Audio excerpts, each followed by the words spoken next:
memorable fights that I know there have been tons of fights you've seen, but which fights really stick out right now that come up in your mind? Well, I have to ask you the question to your question. In person or on television? Oh, I would say in person. Okay, because there's a difference. I mean, I even saw fights on radio. Now, if you don't believe that, you kids of my generation, and I'm not a kid anymore, I just think I am, radio was our medium. Right. And we could envision things happening when a Don Dumphy or whomsoever called it. A left and a right to the head was a left and a right to the head. You know, he's moving in now, he's in a clinch. You know, okay, we know what that is. So we watched fights on radio. I watched the first Louis Kahn fight on the radio. 1941. Yeah.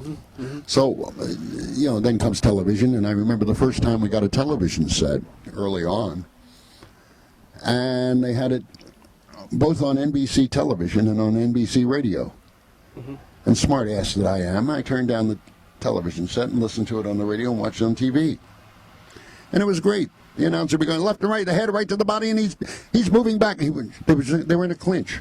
I go, what the hell is this? Times have changed. But no, fights I have seen in person. Hagler Hearns, number one, probably. 8 Minutes of War. A fight nobody will remember, but I loved it. George Foreman, Ron Lyle. Oh, yes. Whew. Everybody but the referee went down, and I'm not sure he didn't. I mean, I have the tape in my library, and I can still hear Howard Cosell saying, "Foreman's in trouble, Foreman's in trouble, Lyle's down. Lyle's in trouble, Lyle's in trouble, Foreman's down." Right. Just went on like, what the hell is going on here? Oh, boy. That was a great fight. But there have been so many great fights. Yes, there have been some stinkers. Very like which fighters do you think the hype, you know, following the hype just disappoints? Like which fights? Oh, there's several of them. Several of them. And I'm not talking. I always get people, and this is interesting. Well, I paid for 12 rounds. I didn't get 12 rounds, but I don't think anybody complained after a 3-round Hagler Hearns fight. It was like the 3 rounds of Evander Holyfield, Mike Tyson, where he bit his ear. Yeah.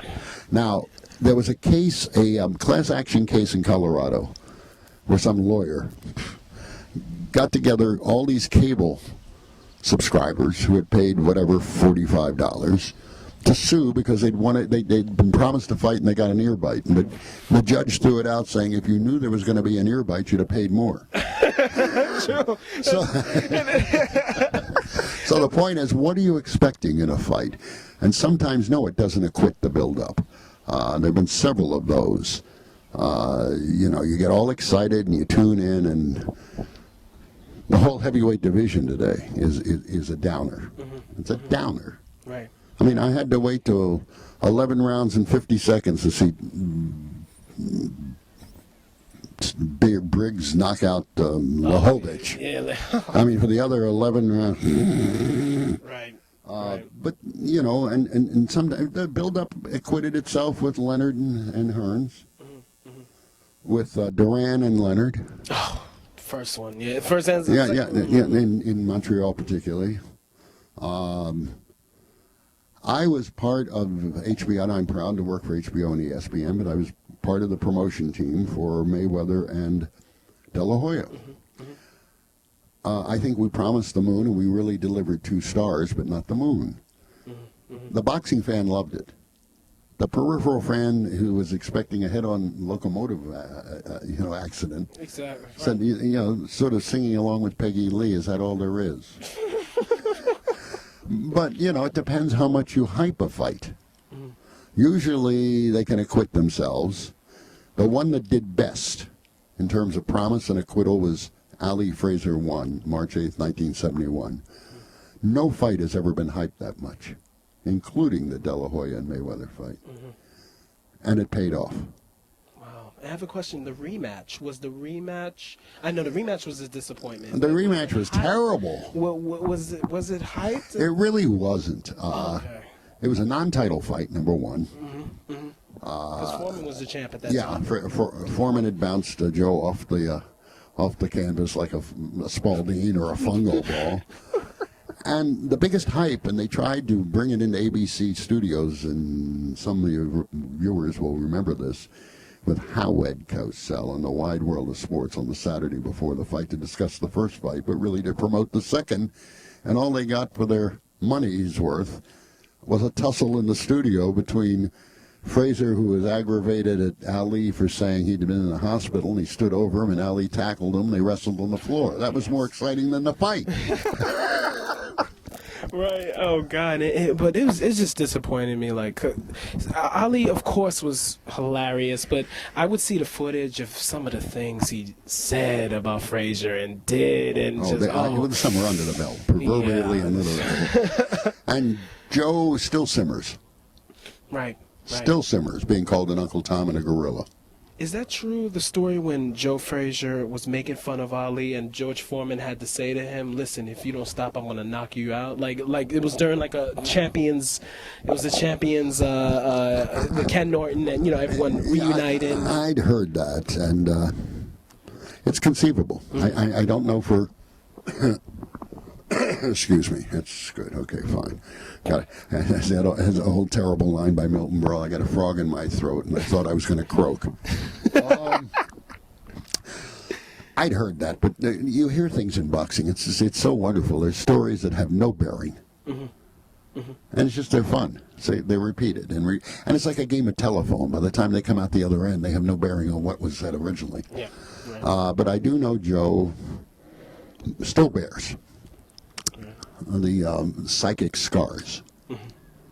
And to Ali, he's just playing. He was building up the gate and building up Ali, making up, beyond, and this might shock an amnesia, but I'm going to beat Joe Frazier. And then he went on. And Joe wouldn't say anything. There was one time he did say something, though, calling him a chump and a phony. And they were doing a commercial for Vitalis. It might have been Vaseline hair, but I think it was Vitalis, the hair conditioner. And they were on the phone, and they were supposed to be hyping the fight as well as selling the product. And Frazier kept calling him Clay. Oh, boy.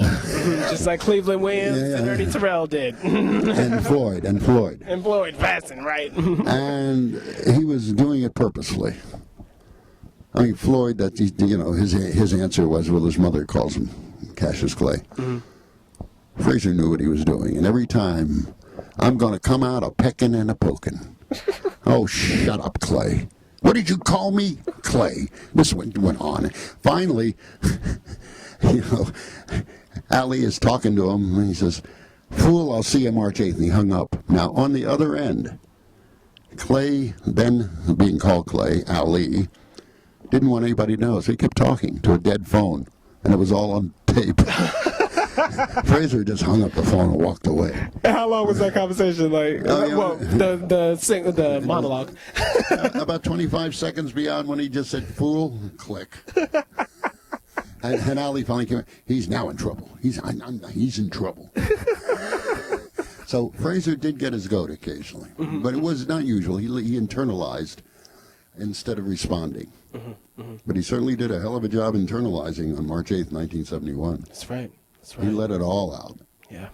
And when he fought in Manila, after being called a gorilla, he said, I want to kill him.